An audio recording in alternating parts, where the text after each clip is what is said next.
El bosque y la ventana. El sonido de la lluvia constante sobre un tejado de lámina a medianoche y el sonido de una flauta se mezclaba en la distancia junto a la voz de Mateo, de unos 19 años, suena serena, pero con una carga profunda. Gracias. Gracias por la confianza y la colaboración anónima al compartir esto. Agradezco este espacio en la sombra. Mi nombre es Mateo.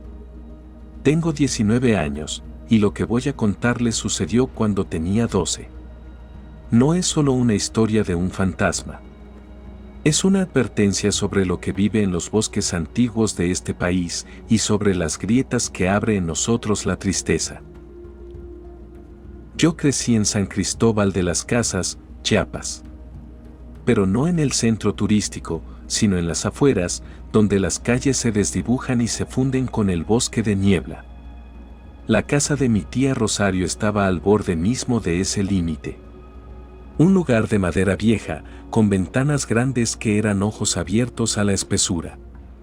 Yo vivía ahí temporalmente. Mis padres estaban ausentes. No físicamente, pero sí de otras maneras. Mi padre trabajaba en la Ciudad de México, un fantasma en traje que llamaba los domingos. Mi madre luchaba contra una niebla propia, más espesa que la del bosque, hecha de silencios y medicinas. Yo, a los 12, era un niño que cargaba con una tristeza tan pesada que sentía que mis huesos eran de plomo. Los doctores le decían a mi madre que era melancolía juvenil. Yo solo sabía que el mundo había perdido su color y su sonido. Era como vivir bajo el agua. La lluvia se intensifica por un momento, luego vuelve a ser constante. En medio de esa niebla personal, el bosque era mi único consuelo. Pero no un consuelo amable. Era una presencia. Mi tía Rosario, mujer de raíces otziles y miradas que parecían ver a través del tiempo, me decía, el bosque no es bueno ni malo, mijo. Es viejo. Tiene memoria.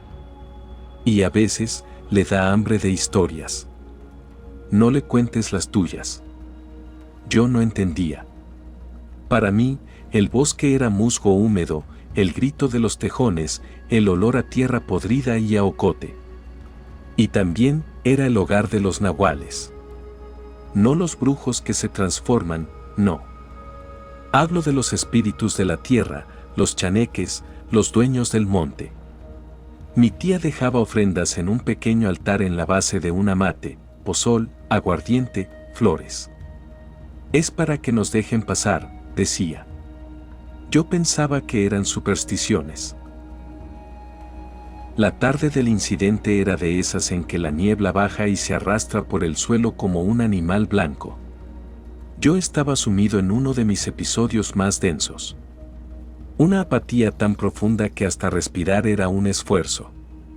Me senté en el viejo sillón de la sala, frente a la ventana más grande, la que daba directamente al bosque.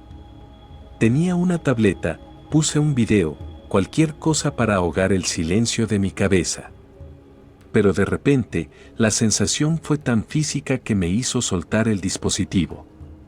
No era paranoia. Era la certeza absoluta, visceral, de una mirada. No una mirada humana.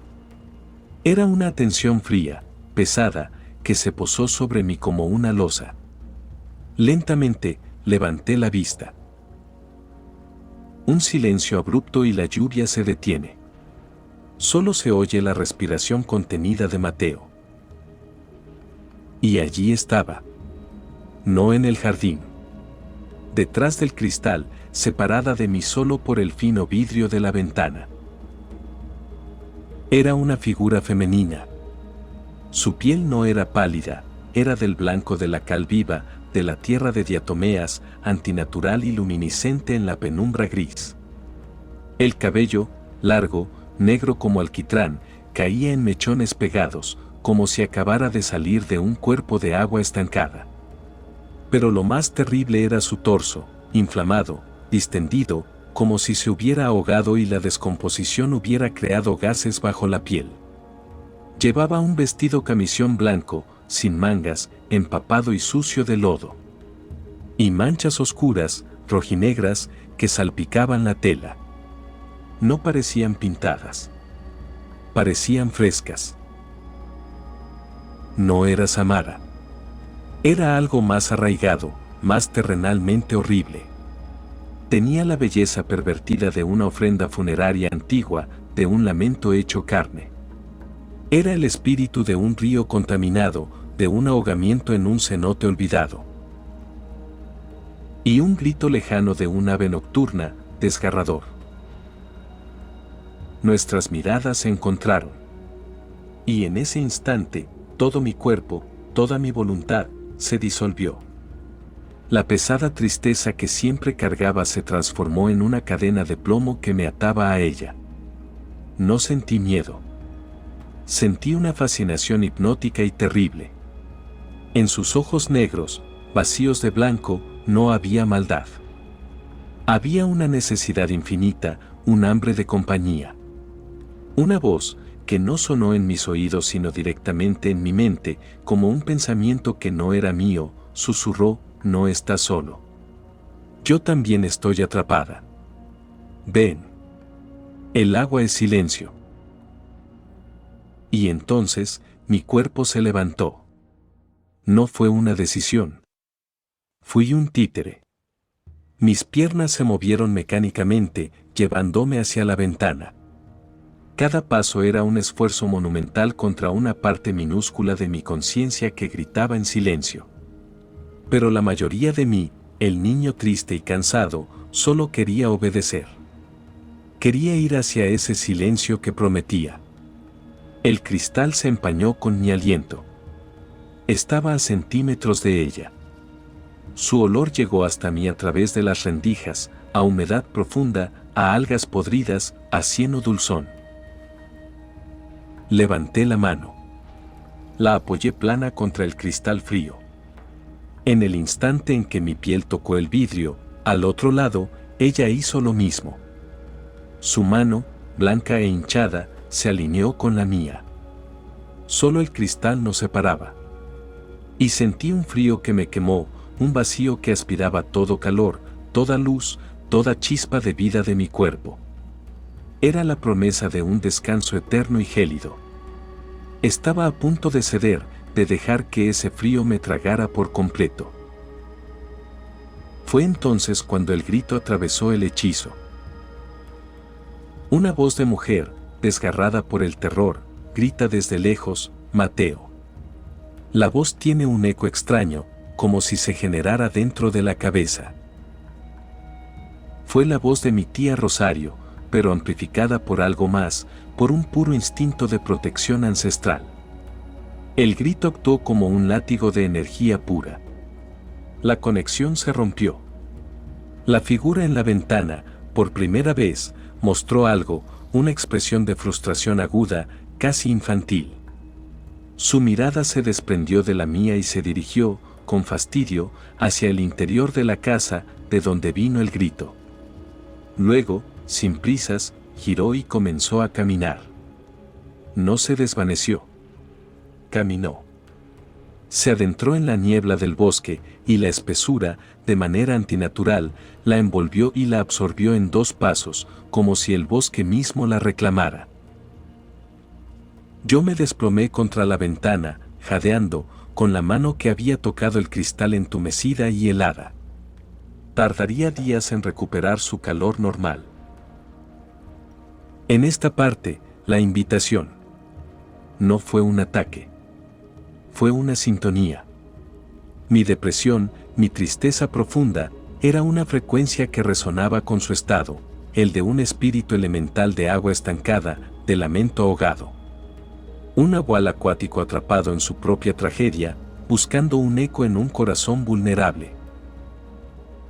Los invito a reflexionar y a compartir. En el anonimato del canal Voces del Umbral, ¿han sentido que su estado emocional los ha hecho más visibles o accesibles a presencias que no pertenecen a este plano? ¿O que el paisaje mismo, un bosque, un río, un cerro, parece tener estados de ánimo que interactúan con los suyos? El sonido de la lluvia regresa, más fuerte.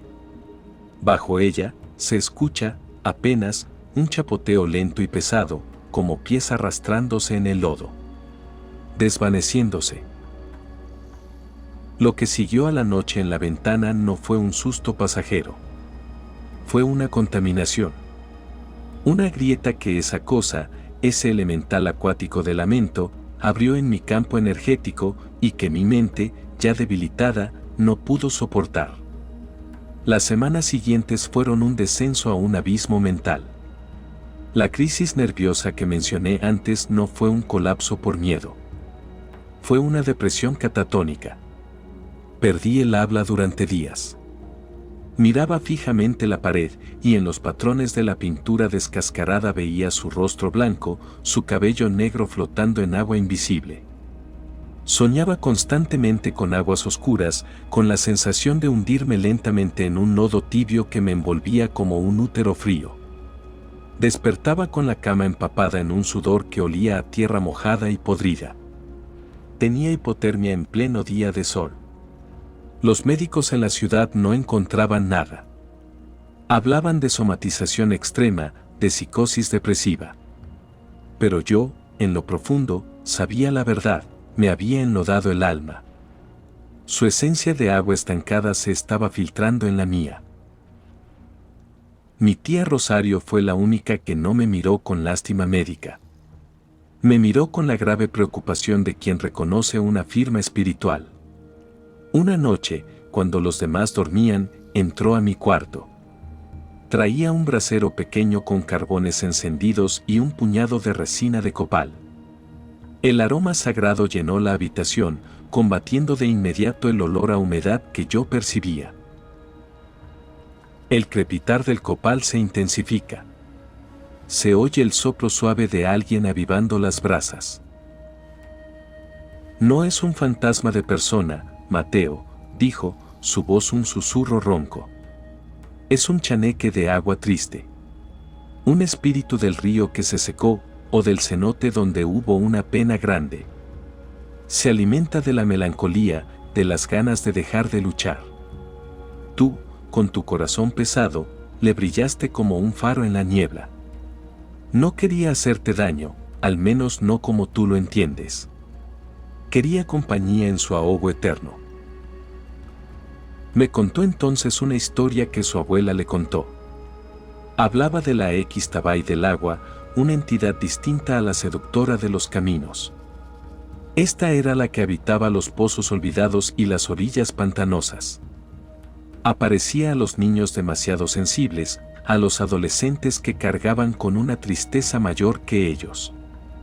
Su invitación no era de muerte, sino de estancamiento. De congelar el dolor en un momento eterno, como ella estaba congelada en su ahogo. Al poner tu mano en el vidrio, continuó mi tía, mientras pasaba un manojo de hierbas humeantes alrededor de mi cuerpo, le diste un punto de anclaje. Un permiso tácito. Por eso te está drenando la vida, la calidez. Te está convirtiendo en un lugar habitable para su frío. El ritual que hizo esa noche fue una limpieza violenta. No fue bonito. Usó huevos, alcohol, hierbas ásperas. Yo sentía, físicamente, como si me arrancaran capas de una piel viscosa e invisible. Al final, vomité un líquido claro, inodoro, como agua de lluvia. Y tras eso, por primera vez en semanas, sentí un atisbo de calor en el pecho. Pero mi tía no sonrió. Su rostro seguía serio. Esto solo saneó la herida inmediata, mijo. La marca queda. Y ella sabe tu frecuencia ahora. El bosque la guarda, y el bosque tiene memoria. Mientras tú lleves esta tristeza en el corazón, serás vulnerable. No a que te lleve, quizá ya no, pero sí a que te vea, a que te siga en los reflejos del agua, en los charcos después de la lluvia. Me enseñó entonces protecciones sencillas pero poderosas. Llevar siempre una bolsita con tierra roja de un lugar específico del camino, tierra de camino, que simboliza movimiento, no estancamiento. pintar una línea de carbón en el marco de mi ventana. Y lo más importante, no mirar fijamente los reflejos en el agua oscura después del anochecer. Porque ella te verá a través de ellos, dijo. Poco a poco, recuperé algo de mi normalidad. La depresión no se fue mágicamente, pero la sensación de invasión, de frío interno, sí disminuyó. Nunca volví a ver a la figura completa, de cuerpo entero, en la ventana. Pero comencé a percibir indicios. Era la reina de los reflejos distorsionados. En el charco bajo el grifo exterior, a veces, en lugar de mi cara, veía por un segundo un destello de cabello negro. En el vidrio de la ventana, empañado por la noche, aparecían a veces las marcas de dos manos, una grande y otra pequeña, como si alguien estuviera del otro lado, esperando. Y supe, con una certeza absoluta, que ella seguía ahí. En el bosque. Esperando a que mi luz volviera a debilitarse. No por maldad. Por la simple, terrible lógica de un espíritu elemental que encontró un eco de su propia condición y que anhela, con la fuerza ciega de la naturaleza, reunir ese eco consigo misma. Esta es la segunda parte, la consecuencia y la protección. La frontera entre lo psicológico y lo espiritual es más delgada de lo que creemos. Nuestro dolor puede ser un puente. ¿Han experimentado fenómenos que parecen intensificarse o aparecer durante periodos de gran tristeza, estrés o vulnerabilidad emocional? ¿Sienten que ciertos elementos naturales, agua, bosque, viento, tienen habitantes conscientes que reaccionan a su estado anímico? Compartan sus experiencias, anónimamente, en Voces del Umbral. Entretejer estas historias nos ayuda a entender las reglas de este otro mundo. El encuentro más reciente, el más sutil y por eso quizás el más inquietante. No sucedió en la casa de mi tía. Sucedió años después, aquí, en la ciudad. Porque algunas conexiones, una vez establecidas, no se rompen con la distancia. El viento arrecia. En medio de su silbido, se escucha, clara y distinta, la voz de un niño o una mujer, susurrando con un sonido acuoso. Todavía, tienes frío. Luego, el sonido del viento se lleva las palabras. La colaboración y confianza anónima de esta comunidad es un verdadero refugio. Creí, por un tiempo, que al dejar San Cristóbal, al mudarme a Puebla para estudiar, me dejaría atrás no solo los bosques de niebla, sino también a la señora del lodo blanco. Fue un error de principiante. Los elementales, los nahuales atados a un lugar, no te siguen como un fantasma. Pero la frecuencia que compartiste con ellos, esa huella energética, esa sí viaja contigo. Y en los lugares nuevos, puede actuar como un imán para cosas similares. Han pasado 7 años. Mi depresión es algo con lo que he aprendido a vivir, con terapia, con trabajo interno, con las herramientas que mi tía me dio. Ya no soy ese niño ahogado en tristeza. Pero la marca, como ella dijo, queda. Es una cicatriz en el aura, un punto más frío que el resto. Hace unos meses, estaba en mi departamento. Era de noche, había llovido torrencialmente. Yo estaba lavando los trastes en la cocina, mirando distraídamente por la ventana que da a un pequeño patio de luz, un pozo estrecho entre edificios. El agua corría por el canalón, formando una cortina constante. Dejé un plato enjuagado en el escurridor y me sequé las manos. En ese instante, miré hacia abajo, al charco que se formaba en el piso de cemento del patio, iluminado por la luz amarillenta de mi ventana. Y la vi. No era ella. No era la figura completa, tangible. Era un reflejo en el agua del charco. Pero no mi reflejo. En la superficie negra y ondulante del agua apareció un rostro. Blanco. Con mechones de cabello oscuro flotando como algas alrededor. Los ojos eran solo manchas oscuras, pero sentí que me miraban. No desde abajo, sino desde dentro del agua, como si el charco fuera una ventana vertical a otro lugar, a su lugar. Era una imagen clara, nítida, que duró 3 segundos antes de que una gota del canalón la hiciera deshacerse en ondas. No sentí pánico. Sentí una profunda, resonante tristeza. Y una confirmación. Ella no me había seguido. Había encontrado una apertura. El agua de lluvia, mi estado de relajación distraída, y sobre todo, la antigua frecuencia de melancolía que, aunque domada, aún reside en mí, fueron suficientes para que su esencia se asomara, brevemente, a través del medio que le es propio, el agua estancada y reflejante. No grité. No llamé a nadie. Respiré hondo, como me enseñaron.